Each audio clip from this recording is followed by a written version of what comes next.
Islam arrived in India within a century of its inception.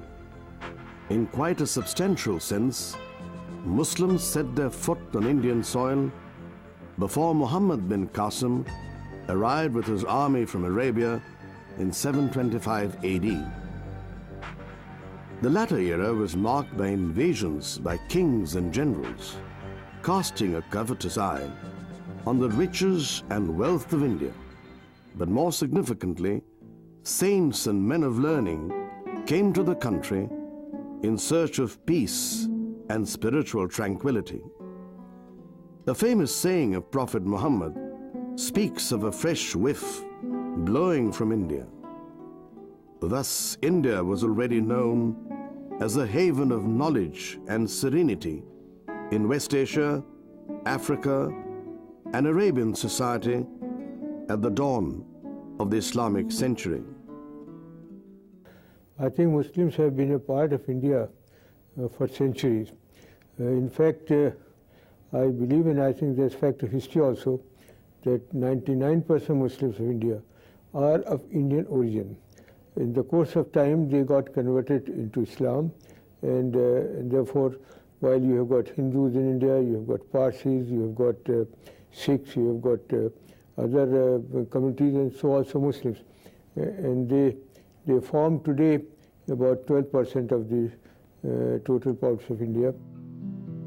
In the long history of coexistence of Hindus, Muslims, and other compatriots, the Muslims of India faced their greatest trauma in the wake of the partition in 1947. It was their moment of truth when the country stood divided on the basis of the two-nation theory propounded by the Muslim League under the leadership of M.A. Jinnah. Both communities suffered physical and emotional hardships that took decades to heal. Hindus and Muslims, who had coexisted in perfect bonhomie through centuries, found themselves divided as separate nations. This was not all. The Muslims in India were left forlorn by their own co-religionists who went to Pakistan for greener pastures.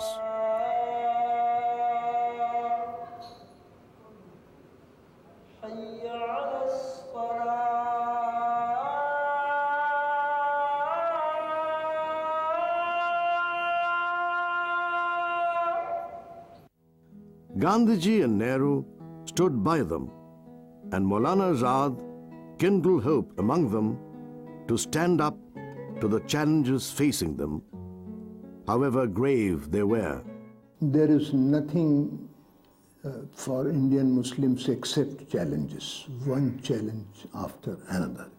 It's a plethora of challenges.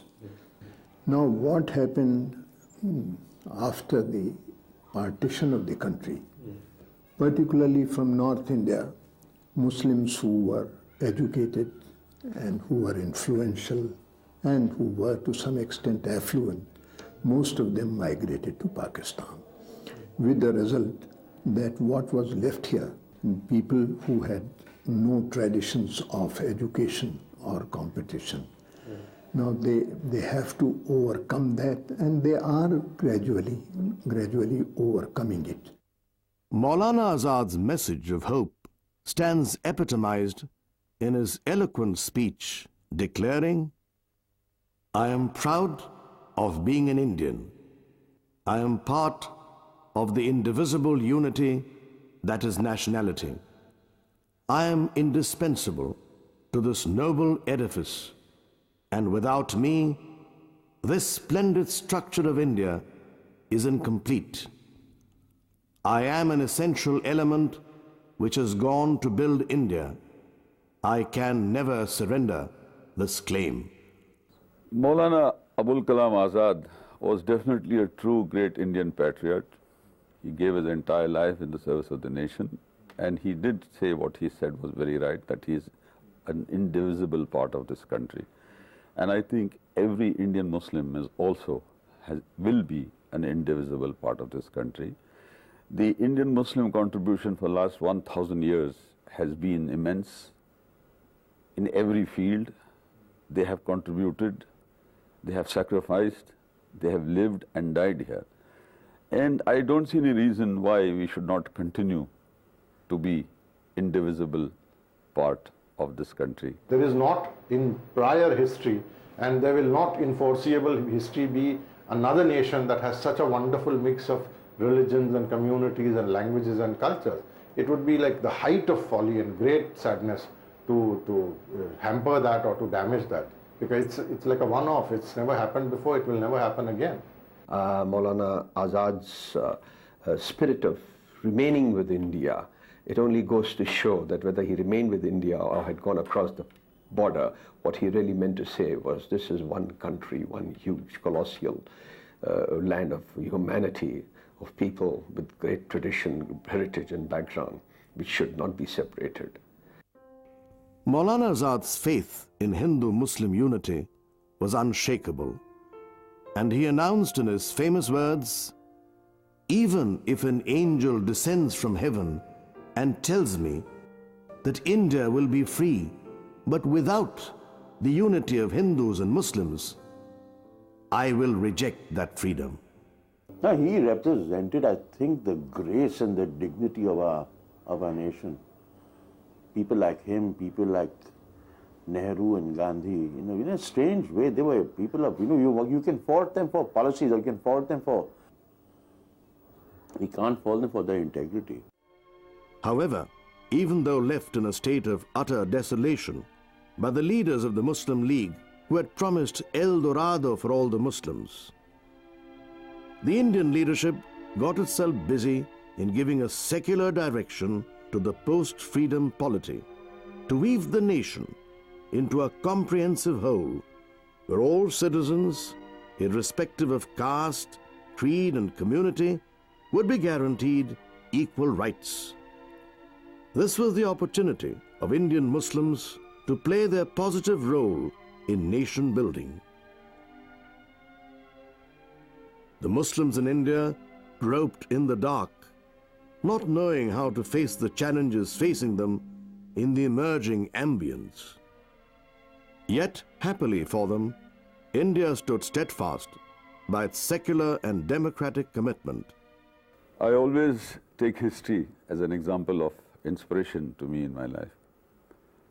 And in history, even as far back as 400 years, Akbar, Emperor Akbar, he strikes me as a very brilliant personality and character, because he infused the Indian people into oneness, and a national integration purpose came into existence even in those days.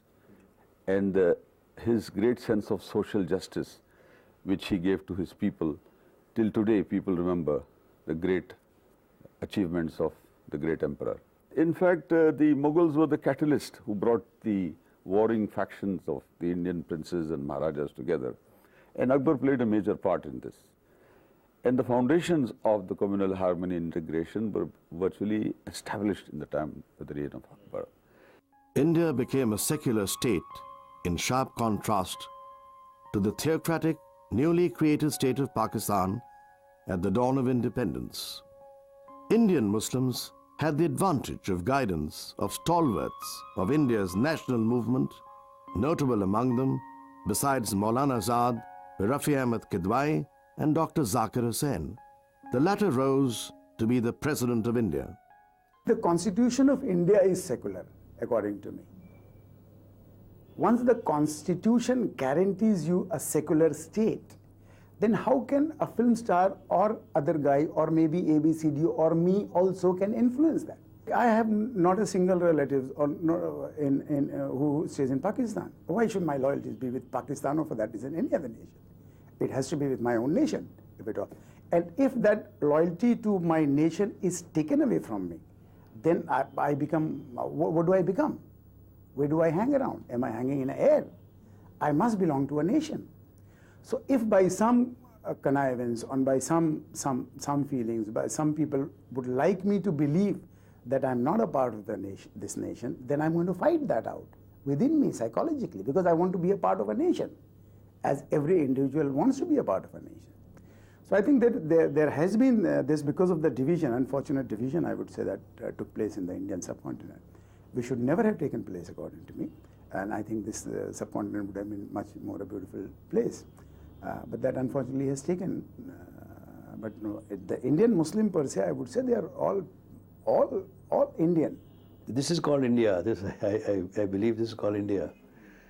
And I feel that as my request to our leaders and the heads of different communities and different religion, that this is what is the rainbow.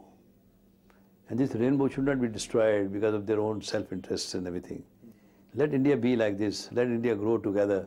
Let Muslims and Hindus rub their shoulders with each other and bring a name for the country, as the cricketers have done it, as our great artists have done it.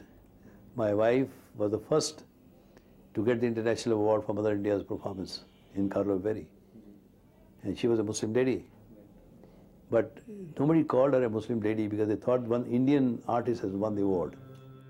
India has a very substantial population of Muslims, more than Pakistan and Bangladesh, and only next to Indonesia. At the time of partition, even as the elite and educated Muslims in large numbers migrated to Pakistan, the bulk of those left behind in India were artisans or small landholders. They faced the problem of lack of modern education, while in services, the representation dipped low due to migrations to Pakistan. Both Hindus and Muslims were uprooted from their homelands in the wake of the partition riots, following mass exodus to and fro. The large mass of Muslims left in the lurch in the wake of the partition deserves a word of tribute for their steadfastness and determination to brave the odds. This speaks of their sense of patriotism and love for the motherland. Unorganized as they were as artisans, and many of them losing their land holdings after the zamindari abolition, they labored hard to carve a niche for themselves as breadwinners of the family. The innate atmosphere of liberalism and their general acceptability by their compatriots came as a boon to them. Hardships and prejudices notwithstanding, they made their living through their skills in brassware industry, glassworks, wood carving, and other trades. The peasantry comprises the largest chunk of the Muslims spread over Indian villages, even in remote hamlets.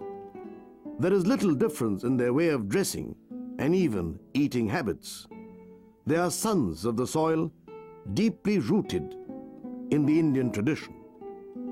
This large mass was ironically bypassed from voting at the time of partition because adult franchise was still a far cry in the dispensation of the British Raj. Educational institutions were sparse during those days.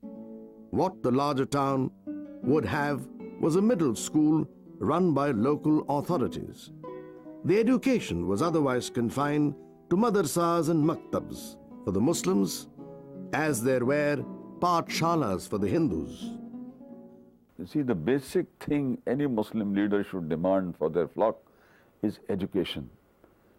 Education is such an essential commodity. It is a commodity. It has value. An illiterate man cannot see anything. He's in a dark room. A literate man can see everything because the light is on. So, the education factor must come in first. I agree when you say that the Muslims or young Muslim guys should have the right education. But I differ with you on the count that madrasa education is not good enough. It provides them with sound moral edifice for life. After that, it's up to the student concerned how they build on that. Because after all, nowadays we have madrasas which are offering computer sciences, which have science laboratories and so on. Madrasas have been and possibly even continue to be a poor Muslim's recourse for education. Because in my village, for example, a madrasa gives you the 3 hours. When you go back into history of Islam, Islam the European historians have gone on record to say that Islam brought Renaissance in Europe. And the so-called madrasas in the early part of 8th or 9th or 10th or 12th century, they were started as the universities and colleges, right from Baghdad to Cordova. And even today, when you see the academic gown, in India today, the Islamic clergy wear that gown when leading the prayer or something. So that was Islam gave the world academic gown. Islam gave the world the sense of inquiry, sense of research, science, technology. The scenario changed radically after the coming of freedom. There were already larger institutions started in the 19th century, like the Aligarh Muslim University, or the Jamia Millia Islamia, started in the 1920s for higher education in Delhi, for the benefit of the elite. With freedom, the canvas of education changed fast, and high schools and intermediate education started spreading out into the districts. Muslims started sending their sons and daughters for higher education, and once knowing that their traditional education would provide no answer for their future well-being, the Muslims changed over to adapting to new demands.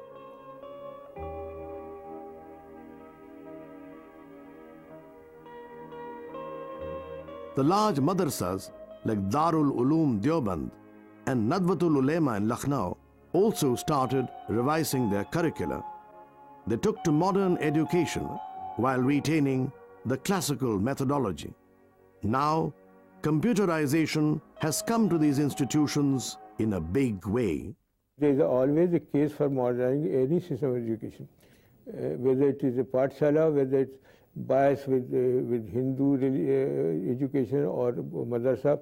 They need to be modernized. They have to have input of modern education, input of modern science. In fact, you may be aware that the government, present government in Uttar Pradesh and also union government, has given quite a few dozens of Urdu computers to these madrasas and in UP and other parts of the country.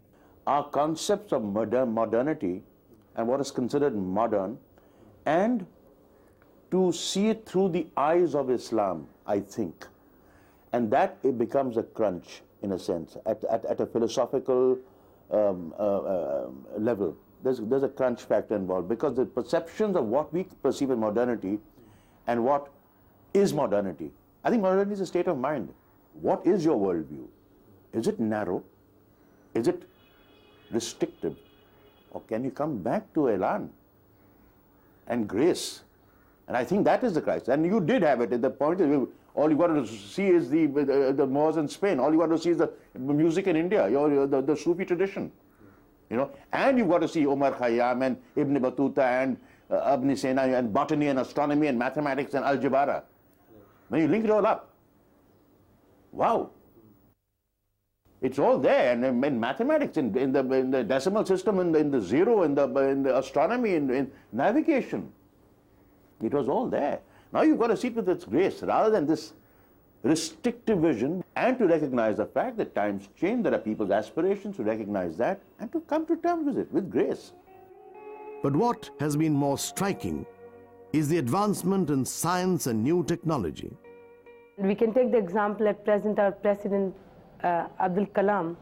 He gave a new site for the missile technology, and in the same way Dr. Zahur Qasim, he went to the Antarctica and he hosted the Indian flag there. And Dr. Owais Siddiqui, he was the former president of Tata Institute of Fundamental Research, and he was honored with one of the most prestigious awards, that is National Award for Science Academy by the US. It is next to this Nobel Prize. And moreover, the Nobel laureate Abdul Salam, who says himself as a Pakistani, but he is basically trained in India.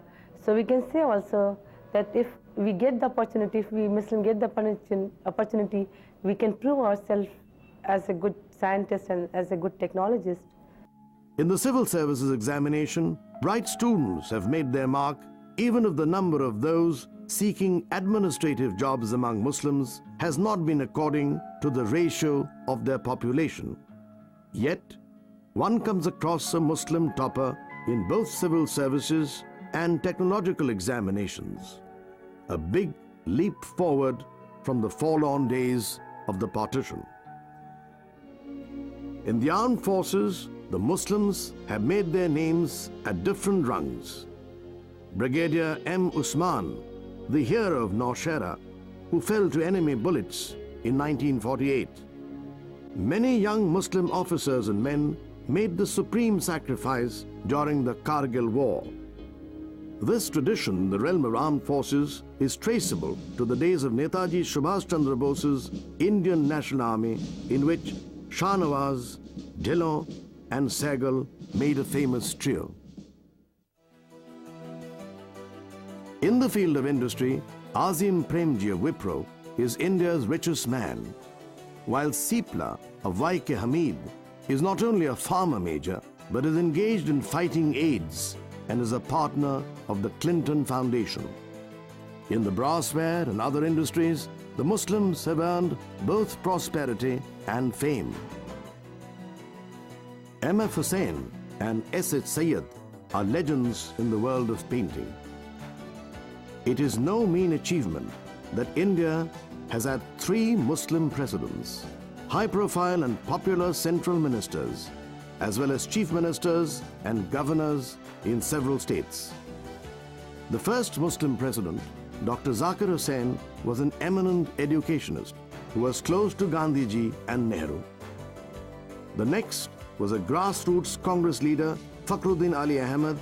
The present president, Dr. APJ Abdul Kalam, has been India's missile man and a scientist of the highest caliber. In Bollywood, Yusuf Khan, popularly known as Dilip Kumar, blazed a new trail which made him tragedy king and is now a member of the Rajya Sabha. Later, the great Khans made their debut: Shah Rukh Khan, Amir Khan, Salman Khan.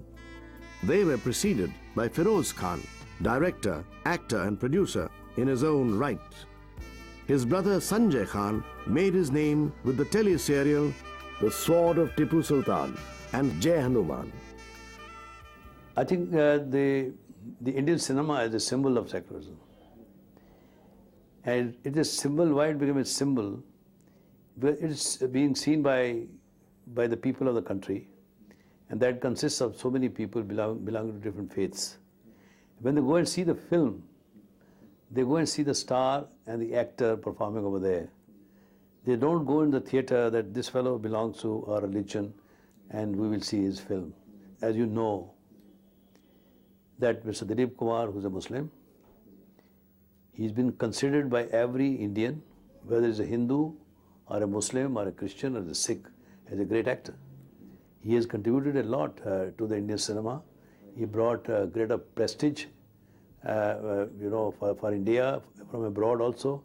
And through his performances, I think every Indian respects him. All the top stars today, they're Muslims in India.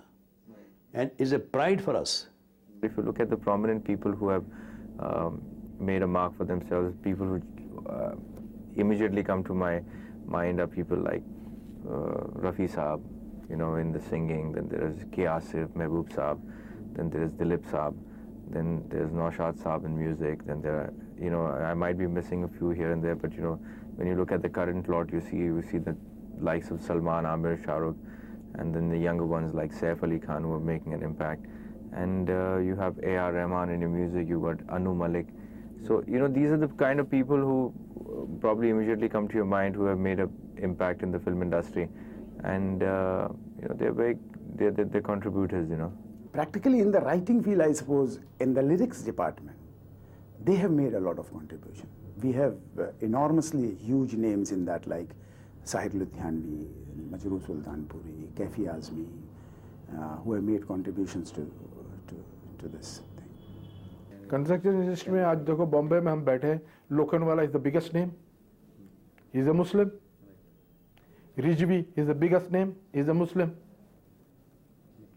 तो काम तो मिलता है, काम चलते रहता है. Azim Premji is an ideal example of the Muslim contribution and quest to come into the mainstream and belong.